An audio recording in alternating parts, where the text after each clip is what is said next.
study published in the journal Gut tracked 200 women across 11 countries for 14 years.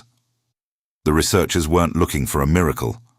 They were just trying to understand why, in some populations, metabolic disease was nearly non-existent, while in others, it had become the default condition of aging.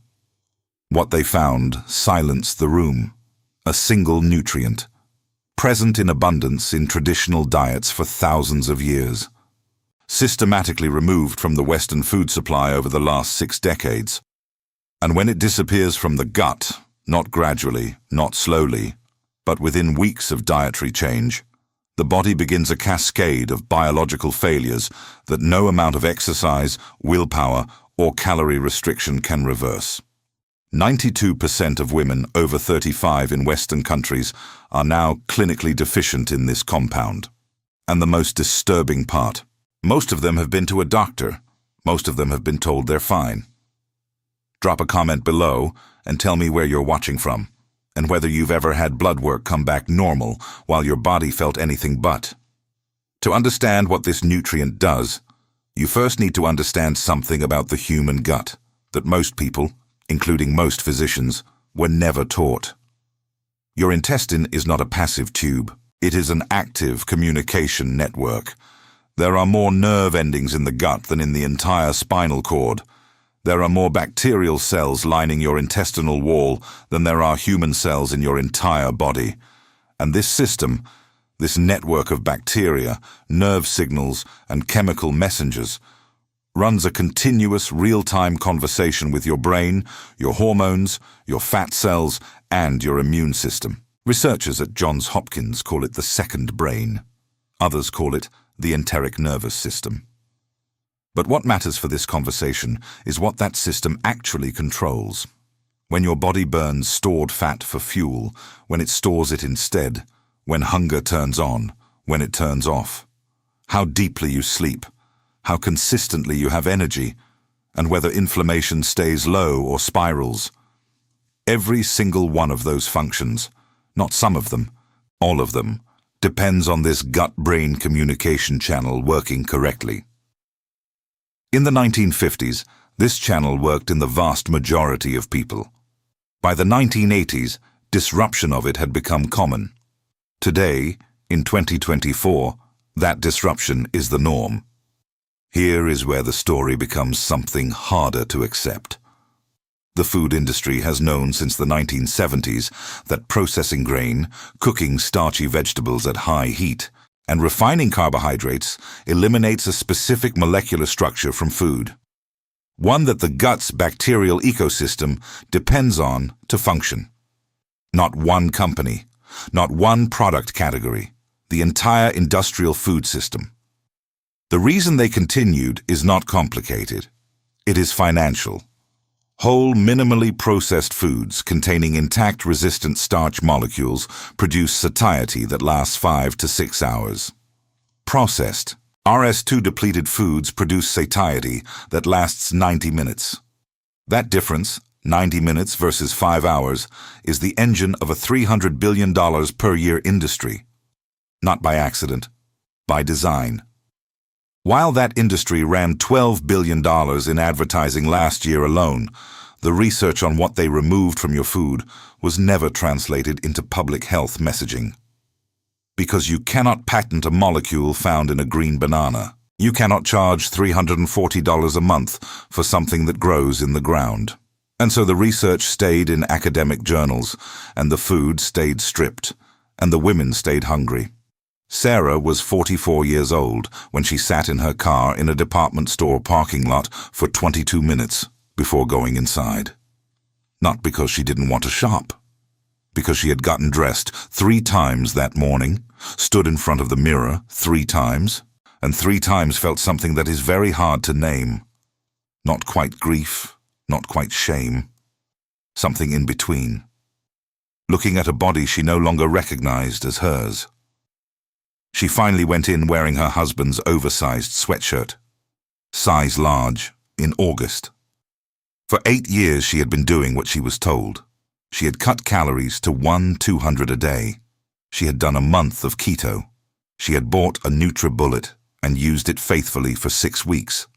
She had a drawer full of supplements, magnesium, B12, a women's multivitamin, and a phone with 3 different fitness apps, 2 of which she had paid annual subscriptions for. Every morning she woke up exhausted after 8 hours of sleep, reached for coffee before her feet hit the floor, pushed through until 3 p.m. when her body essentially shut down, and then lay awake past midnight, fighting cravings that felt less like hunger and more like something biological and involuntary. A craving not for food specifically, but for relief. Her doctor told her her labs were within normal range. Her thyroid was fine. Her hormones were consistent with her age. She was advised to reduce stress and increase movement. She was not lazy. She was not undisciplined. She was operating a biological system that had lost one of its most fundamental inputs, and no one in the medical establishment she had access to knew to look for it. The diets she tried were not random. They were the most scientifically credible options available to her at the time, and each one failed for the same underlying reason. Caloric restriction, beyond 200 calories, carefully logged for 11 weeks, produced initial results that stalled completely by week 7.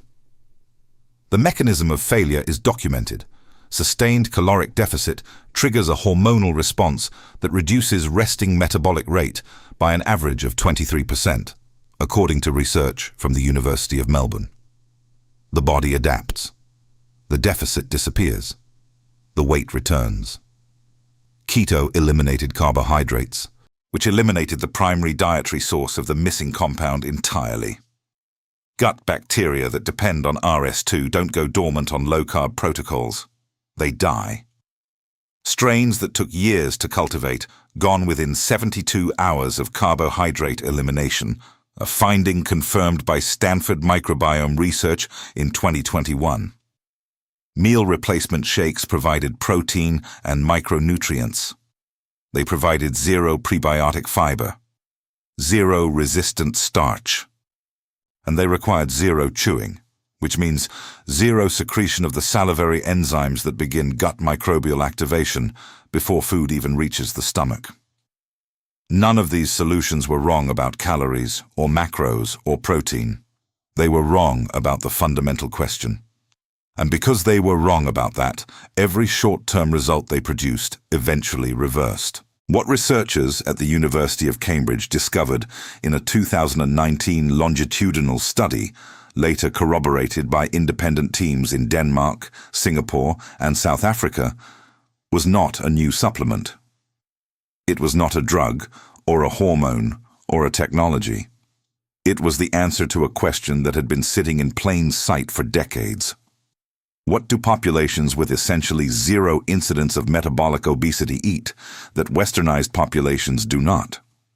The answer, consistently, was RS2, resistant starch type 2, a specific molecular configuration of starch that human digestive enzymes cannot break down, which means it reaches the lower intestine intact, where it becomes the primary fuel source for a family of bacteria that produce a short-chain fatty acid called butyrate.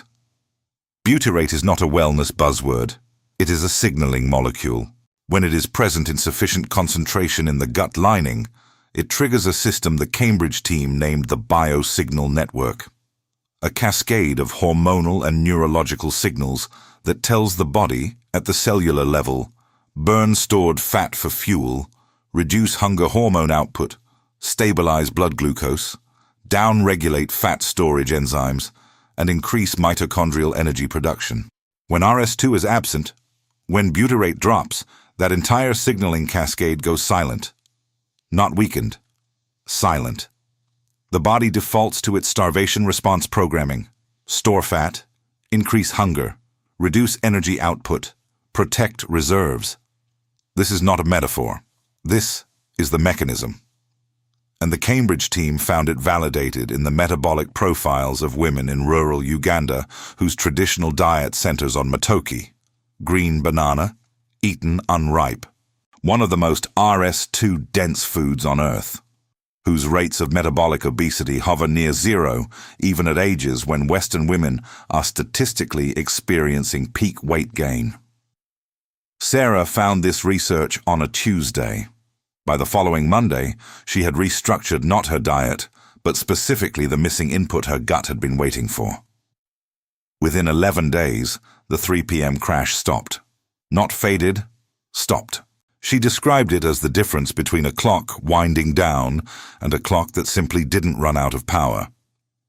By week 3, the nighttime cravings, the ones that had cost her sleep and shame in equal measure for years, were functionally gone, not suppressed by willpower. Absent. By week 8, she had lost 14 pounds. But the number that meant more to her than the weight was a different one. The number of times she had stood in front of a mirror that month without looking away. 11. She counted. Her experience is not singular.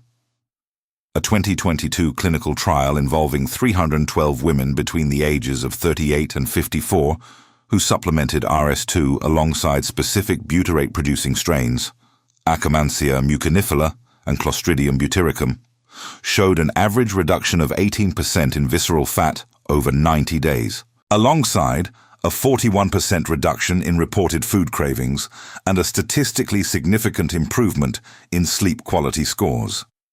Not because the supplement burned fat directly, because it restored the signal that told the body to do what it was always designed to do. Here is what we now know, that most women over 35 have never been told. Your body did not betray you. Your metabolism did not break randomly. A specific input, one your gut bacteria require to produce the molecule that runs your metabolic signaling network, was quietly removed from your food supply over 6 decades, replaced with processed alternatives that keep you consuming, keep you hungry, and keep a $300 billion industry in business. You have been given solutions that address everything except that root input. And every time those solutions failed, the industry that sold them to you called it your failure. It was never your failure. The women in that Ugandan village aren't metabolically exceptional. They are metabolically normal. They still have the signal. The question worth asking, the one that the study from Cambridge and Denmark and Stanford all point toward, is how to restore it.